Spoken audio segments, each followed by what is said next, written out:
ACN news में आपका स्वागत है। मैं हूं गणेश अग्रवाल और आप देख रहे हैं दमोह जिले की खबरें। दमोह जिले की जवेरा विधानसभा के अंतर्गत सिगरामपुर में डॉक्टर मोहन यादव सरकार की कैबिनेट बैठक का आयोजन किया गया। कैबिनेट बैठक के पश्चात मंत्री प्रहलाद सिंह पटेल ने प्रेस वार्ता ली और कैबिनेट में लिए गए निर्णय की जानकारी दी।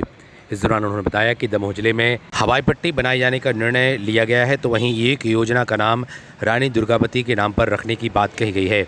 तो वहीं जैन समाज की मांग पर जैन आयोग बनाए जाने की बात भी कैबिनेट में निर्णय के दौरान कही गई है और कैबिनेट में इस बात का निर्णय लिया गया है। इसके साथ ही रानी दुर्गावती का स्मारक बनाए जाने की बात भी कैबिनेट की बैठक में लाई गई और इस पर मोहर लगाई गई है।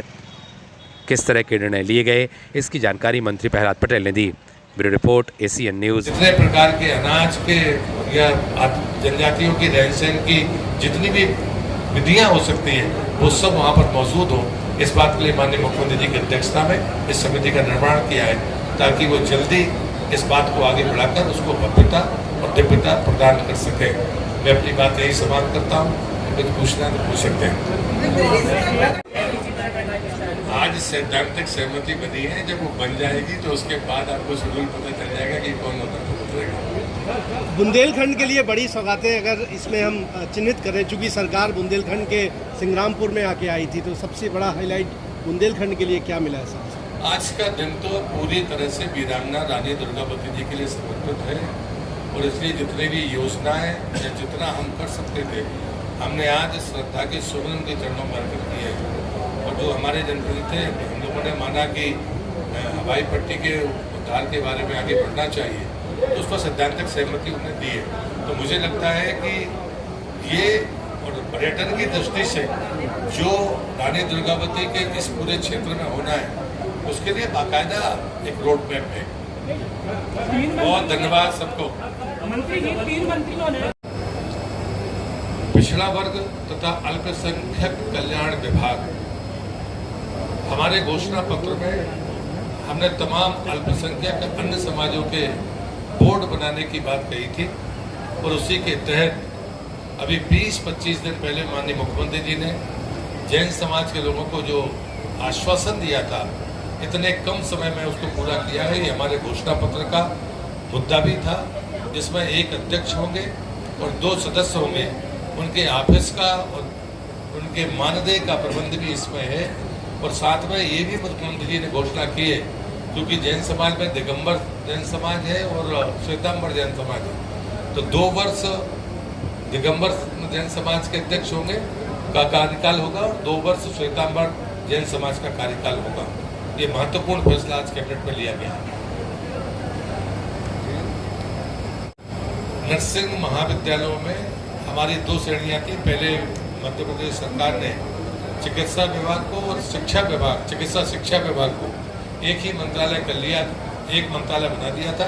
अब फिर से इसमें जो हमारी शासकीय संस्थाएं थी उसमें 6 स्वशासी संस्थाएं थी, बाकी शासकीय महाविद्यालय थे। इन दोनों का डेजिग्नेशन शासकीय महाविद्यालय ही कर दिया गया है ताकि एक प्रकार से उनको संबोधित किया जा सके।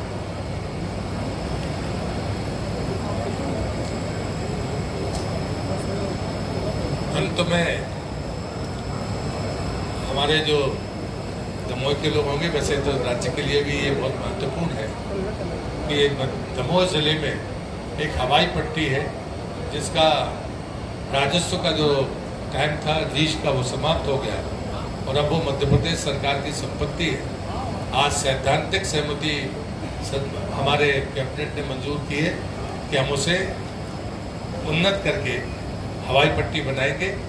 इस बात के लिए भी मैं माननीय मुख्यमंत्री जी को धन्यवाद देता हूँ।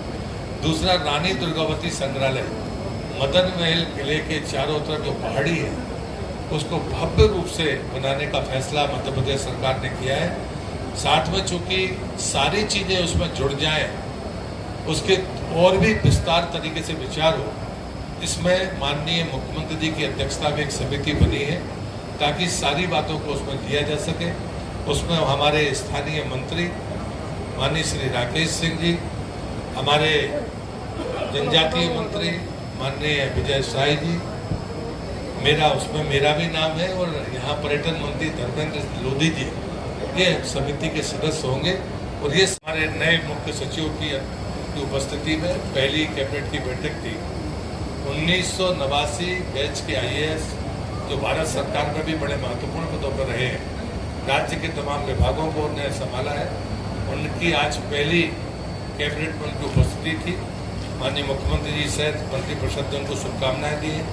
और हमारी पूर्व मुख्य सचिव जिन्होंने 10 माह तक इस राज्य में मुख्य सचिव के तौर पर काम किया है, उनके प्रति भी आभार व्यक्त किया गया है मंत्रिपरिषद के द्वारा। वीरांगना रानी दुर्गावती की जन्म जयंती के दिन जो हमारी एक महत्वपूर्ण योजना है, उसका नाम रानी दुर्गावती जी के नाम से श्री अन्न प्रोत्साहन योजना। इसमें प्रति हेक्टेयर 3900 रुपये की अतिरिक्त राशि किसान को दी जाएगी।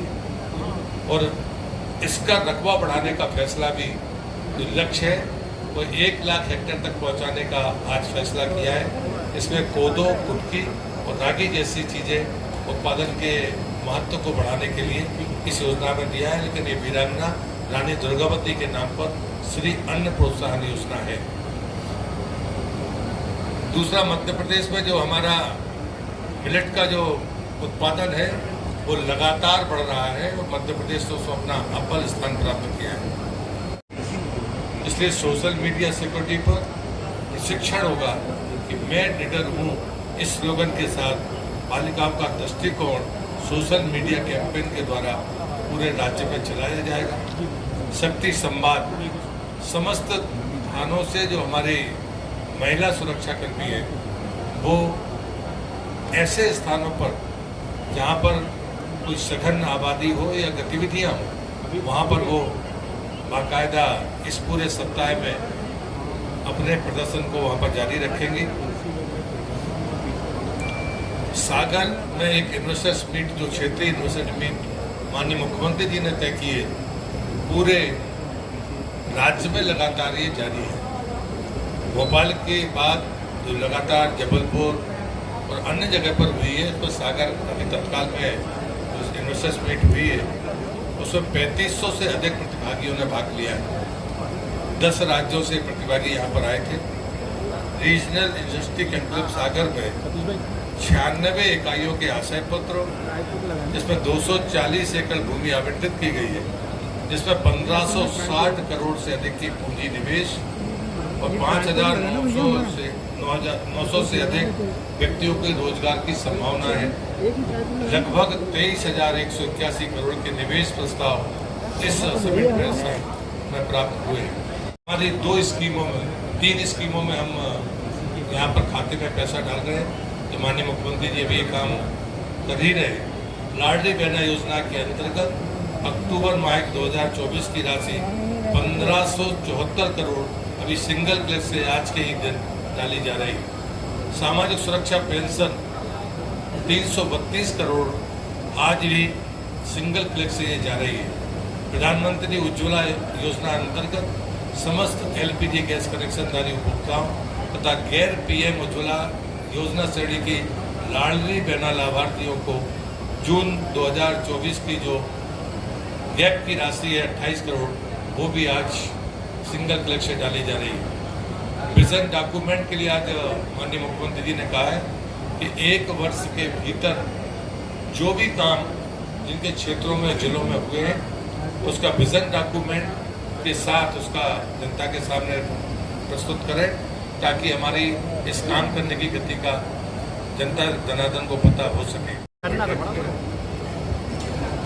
इस शुभ अवसर पर मैं सभी पत्रकार मित्रों का हृदय से स्वागत और अभिनंदन करता हूँ और वीरांगना की 501वीं जयंती पर आप सबको प्रसन्नतापूर्वक बधाई भी देता हूँ। आज माननीय मुख्यमंत्री जी के प्रति भी मैं अपना आभार व्यक्त करता हूँ कि उन्होंने वीरांगना के चरणों में बैठकर जो फैसले किए और बैठक का आयोजन किया है, इसलिए मैं मंत्रिपरिषद की तरफ से माननीय मुख्यमंत्री जी का भी इधर से आभार व्यक्त करता हूँ और उनका अभिनंदन भी करता हूँ। आज कैबिनेट में जो महत्वपूर्ण फैसले लिए गए, उसमें पहला फैसला कि जो हमारा एसएएफ की 35वीं बटालियन मंडला में है, उसका नाम वीरांगना रानी दुर्गावती जी के नाम पर होगा। आज का दिन का ये पहला फैसला है। और रीवा की रीजनल इंडस्ट्रियल मीट 23 अक्टूबर को होगी। हमारा जो 7वां बिंदु है वो मध्य प्रदेश में बेरोजगारी दर पर हम गौरवान्वित है मध्य प्रदेश सरकार। तो मुझे लगता है कि कई बार इस पर हम विचार करते हैं, लेकिन शायद हमारी जानकारियों का अभाव होता है। हम गौरवान्वित हैं आज कि भारत सरकार ने जो बेरोजगारी का आंकड़ा देश के सामने रखा है, उसमें सबसे ज़्यादा बेरोजगारी केरल राज्य में है और केंद्र शासित प्रदेश में लक्षद्वीप में है। केरल में बेरोजगारी दर 29.9% है और केंद्र शासित लक्षद्वीप में 36.2% है और जो राष्ट्रीय स्तर पर इसका औसत है वो 10.2% है। लेकिन मध्य प्रदेश सबसे नीचे कुल 2.6% बेरोजगारी दर के साथ हमने जो सफलता अर्जित की है, आज हम सबके लिए आज के दिन को मैं मानता हूं कि ये आंकड़ा हम सबको गौरवान्वित करता है। का पर्व चल रहा है, दशहरा का उत्सव सारे राज्य में और सारे देश में मनाया जाता है। लेकिन माननीय मुख्यमंत्री जी ने पहले ही दिन लोक माता अहिल्याबाई जी के उस पुरातन शस्त्रागार से पूजन करके एक घोषणा की है कि दशहरा इस बार लोक माता अहिल्याबाई के नाम पर होगा और सभी मंत्री या तो अपने प्रभार के जिले में होंगे या अपनी विधानसभा में होंगे। हमारे सभी विधायक और सांसद जिला मुख्यालय में जहाँ भी शस्त्रागार होगा वहाँ जाकर दशहरा का पूजन करेंगे और ये दशहरा लोक माता अहिल्याबाई को समर्पित होगा। शक्ति अभिनंदन अभियान जो 2 अक्टूबर से 11 अक्टूबर तक चल रहा है, उसका विकास खंड से लेकर ग्राम स्तर तक एक विधिवत कार्यक्रम मध्य प्रदेश सरकार ने तय किया है। पहले बार में संवाद कार्यक्रम होंगे जिसमें कहानियाँ, रोजगार, व्यवसाय, महिलाओं की उद्यमिता को लेकर जितने भी हमारे महत्वपूर्ण विषय होंगे, इस पर एक संवाद कार्यक्रम होगा।